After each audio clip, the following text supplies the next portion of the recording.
Are you tired of overpaying for your gold, silver, and platinum bullion coins and bars?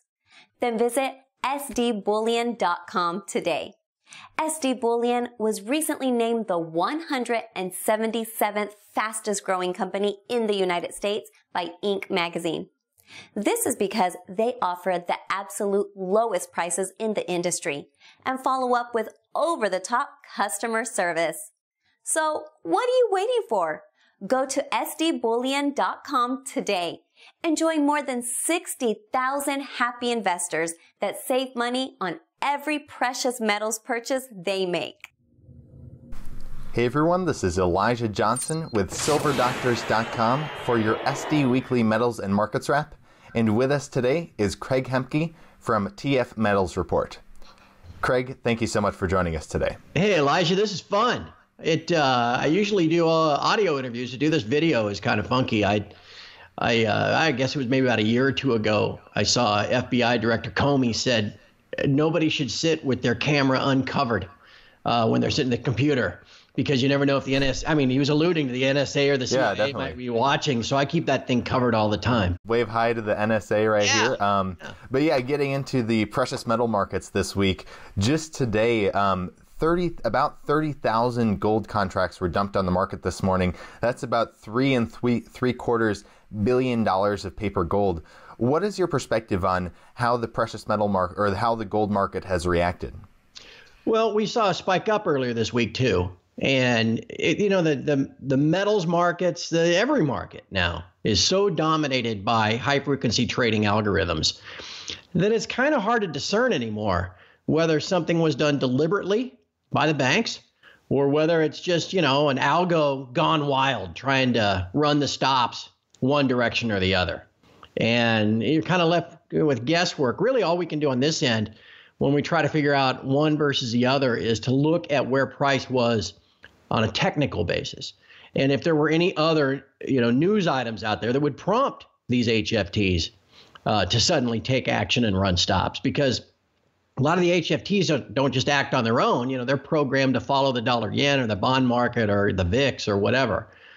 And so, if you see a spike or a movement in the dollar yen, and then all of a sudden you get this stop run, you can say, well, okay, well, that wasn't the cartel. That wasn't, the colluding traders of the JP Morgan or HSBC. Again, we've got the data now. We've got the smoking gun proof that that's exactly what they do. They collude and talk to each other in chat rooms and on text messages and stuff to try to massage price, would be a gentle way of putting it. So anyway, what happened today?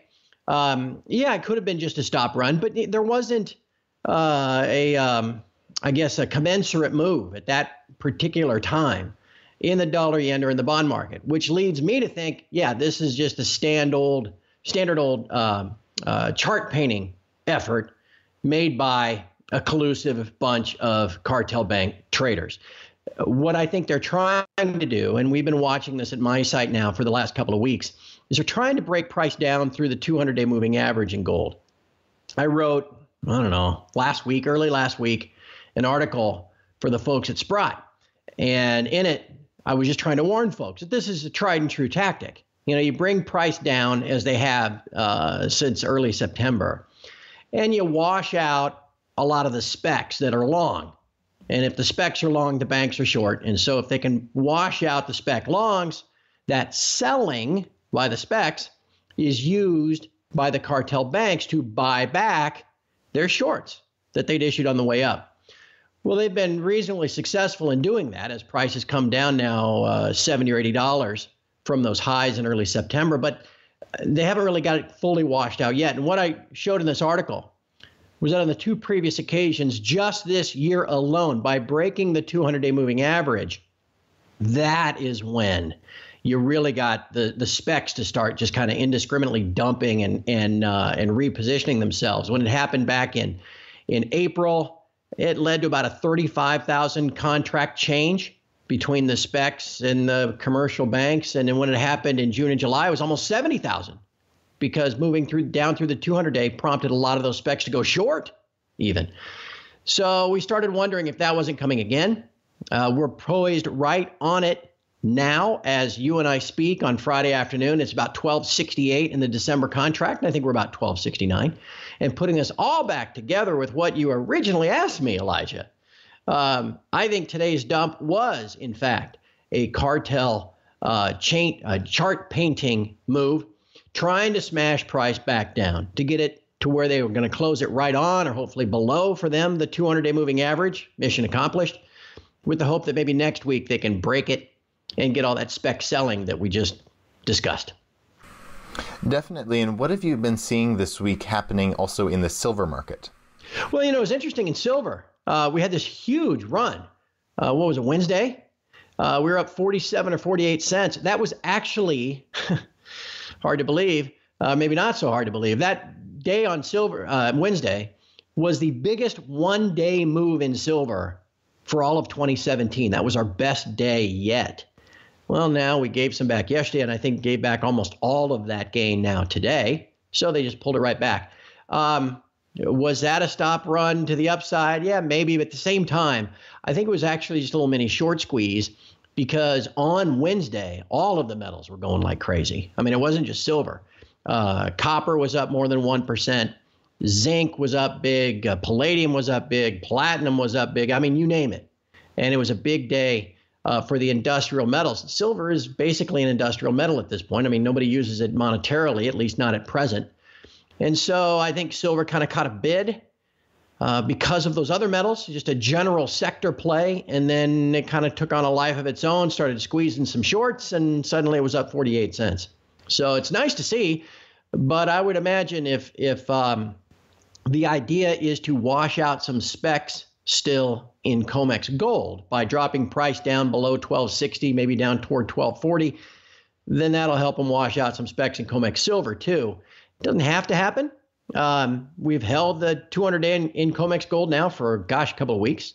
So maybe we can still continue to hold firm here.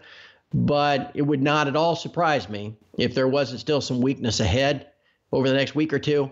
A lot of support in gold, technical support in gold, down around 1240. So I really wouldn't get too concerned that, oh boy, here we go, unless that level was to fail, where we really start to break down in the low 1200s.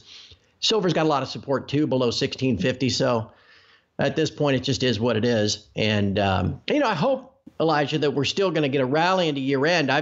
I've spoken with you. I mean, just about anybody that would listen through the course of this year.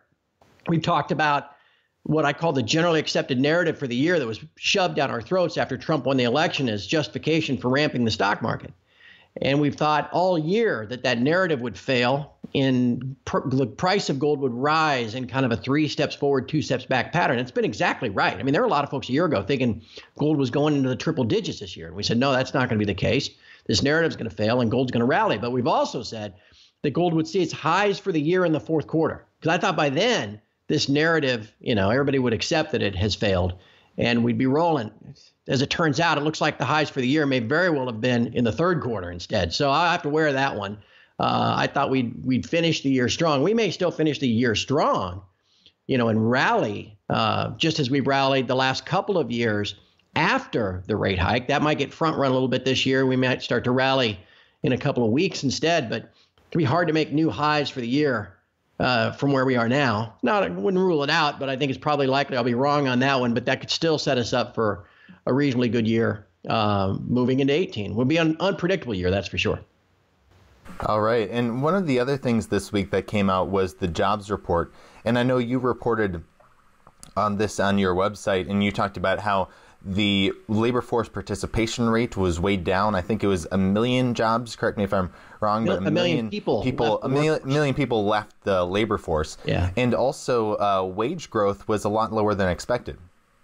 Yeah, that's exactly right. And actually, the article I wrote this morning for my subscribers, I made public a couple hours ago. So if you want to grab it and link it to this metals wrap, yeah, feel free. Because again, I coined the term BLSBS.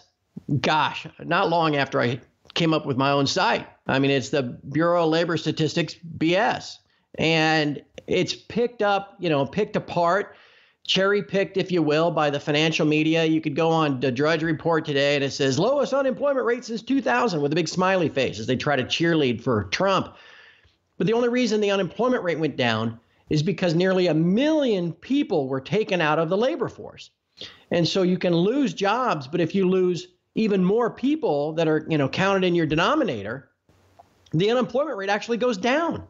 And this gets to how the BLS computes things in the first place, because they remove you from the labor force and consider you not even in the labor force if you haven't had a job for a year. Well, okay, I guess that means you're not in the labor force, but what that means is they don't even count you anymore. I mean, they don't even factor you into their statistics. So that allows them to say, yeah, the unemployment rate's 4.1% when there's 96 million people that don't have a job. I mean, when there's, 140 million or something working age Americans, and yet there's whatever the 90 million some odd people of the 300 million that aren't in the labor force. How does that all line up to a 4% unemployment rate? But if you can roll that out there, if you can convince people, oh, things are great, well, then maybe people, want to mollify the masses. Well, things must be great. Maybe it's just me that's having such a tough time. I guess we won't grab our pitchforks and storm the barricades. But at the same time, you might also convince some people, well, things are great. Hey, I might even get a tax cut, so I'm going to go out and buy a new refrigerator this weekend. And that idea, that kind of wealth effect bastardization, they use that as kind of to get people to kind of this virtuous cycle pump the economy. But it's a scam, man. I mean, all they do is they pump the stock market. The richest of the rich continue to make money while the dollar gets devalued. They're constantly growing the money supply. And the vast majority of people, hell, Elijah, 2/3 of all Americans don't even have $500 in savings. And so they pump the money supply. The stock market goes up. The bankers and their clients all get rich. And the average people, you, me, and most of the people listening to this, end up just getting squeezed by rampant inflation and healthcare costs and education costs and everything else. And their taxes keep going up. Yeah, they're going to try to cut taxes at the federal level, but your state taxes go up, your property taxes go up, your sales taxes go up. It's a scam. And we're all just pawns being played by the bankers and their media. So anyway, it's a long answer. Obviously maybe not where you thought I was going to go with that. But this has been kind of a bird in my saddle all day. So I guess there are two kind of ways that people could play this. You say it's a scam, that we're being told that the economy is all right, but in reality, it's not. And one of the effects of, people having the perception that the economy is okay is we see the stock market just going to all-time highs, it seems like every day.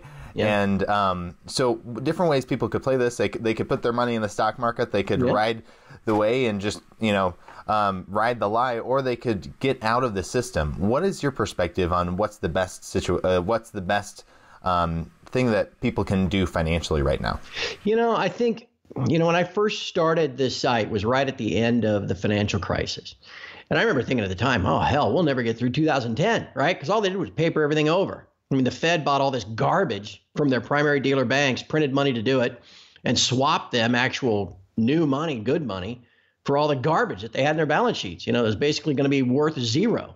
All the mortgage obligations and the CDOs and all that other junk, right? So I thought, well, they can't just paper this over forever. And so I thought, how are they going to get through 2010? How are they going to get through 2011? Well, here we are in 2017. Now, I don't think it can go on forever. At TFMR, we always talk about the end of the great Keynesian experiment, the Keynesian experiment being this debt-based system where you just keep growing the money supply, just keep growing the debt. Well, we're already seeing that start to fail, and there's studies out there about $1 of new debt maybe produces 25 cents of GDP, if you want to measure it that way. And the servicing the debt is going exponential, right? I mean, we're now at $21 trillion almost, and another double will be 40 trillion. And so eventually the whole thing collapses. But I guess my epiphany was about 2014, maybe even 15. I remember about this time in 2015, I was really watching the stock market, and it was starting to roll over. And a lot of the long-term moving averages were starting to bearishly cross. And when that had happened in 1999, and when that had happened in 2007, it led to these dramatic drops in the stock market. And I wrote a whole bunch of stuff back then 2 years ago about how, boy, you better watch out. These lines cross. And every single one of those articles, though, every single one came with the caveat that said, in 1999 and 2007, we didn't have the central banks printing their currency from thin air and pumping things up. Hell, it just came out today. What's the Swiss National Bank now owns $88 billion worth of U.S. equities. I mean, they've just printed francs out of the blue, sold them, bought the dollar, and then bought $88 billion. The Swiss National Bank, the most historically the most conservative, safe haven place in the whole world. And they're buying Apple. So anyway, that corollary was always, we've never been in this kind of situation. When those lines have crossed in the past, things have gone down. But we're going to have to watch this time because this may be different because these central banks are doing everything they can to pump it up. And lo and behold, the lines began to cross, and all of a sudden, whoop, up we went instead. And so it was about that time that I finally just ran up the white flag and said, look, if you want to play around the stock market, knock yourself out. I mean, you're whistling past the graveyard. But it may keep going up 20% a year or more. I mean, look at what's gone on. I mean, what's the best performing stock market in the whole world this year? Wouldn't it be Venezuela? Right? The faster you print cash and pump it in, well, why the hell wouldn't the stock market go up? So if people want to play along, if they've got the assets to play along, if they've got the 401k, the IRA, whatever, go ahead. I think, I think you got to stay pretty nimble. And I definitely think because all of this crisis is still out there pending, you better be stacking some physical gold and physical silver on a regular basis. And, the folks on my site that have continued to do that since 2012 are now getting to the point where their cost basis is about break even because you keep buying it at, 14, 15, 16, 17. Eventually you average down far enough that you're about even. I know I am. So you got to keep buying the metal. No doubt about it. Got to go to SD Bullion and the other places and keep adding to your stack. But if you want to fiddle around the stock market with some pretty tight stops and pay attention on the daily basis in case the whole thing ever melts down, I mean, go ahead. Central banks are on your side. That's for sure. Definitely. Well, Craig Hemke, thank you so much for joining us today. I guess before we let you go, did you want to share with the viewers any last thoughts you had and where they can find you online? Yeah, let's watch things again, especially over the next week or two. I'll invite you to. I'll send you that link, Elijah, so that you can post it with this about watching the 200-day moving average. Like I said, I wrote it about 10 days ago. I think that's something in a real short term people should be aware of. But, we are so oversold by just about any measure, whether you follow, the technicals or whatever, that again, with the strength that's under this market down around 1240 and 50 and 1650, 40 in silver, I think any extra weakness is probably short-lived. We then rally into next year. Then we've got a year next year that's going to be a lot like this was. Is the Fed going to hike? Maybe they're not going to hike. Is the economy slowing down? All that jazz. And it probably bodes well for the metals, to have a year next year, kind of like this year or 2016. So I just encourage people to keep the faith. Those problems are all still out there. We still got to prepare for the calamities that lie ahead that are coming at us from every single direction. My site is a bunch of people. I don't know what my subscriber base is these days, 1,400 people. They all see things about the same way. We're all there to help each other, provide information, provide links, stuff that we find through the day. And it's a nice play. It's a lot of people just, they're not there to complain. It's not a whole bunch of trolls that are bitter and angry about what has happened in the last couple of years. We're all just mainly trying to look forward and help each other out. So I encourage people to check it out. It's just tfmetals.report.com. All right. Once again, Craig Hemke, thank you so much for your time. Hey, Elijah, always a pleasure, my friend.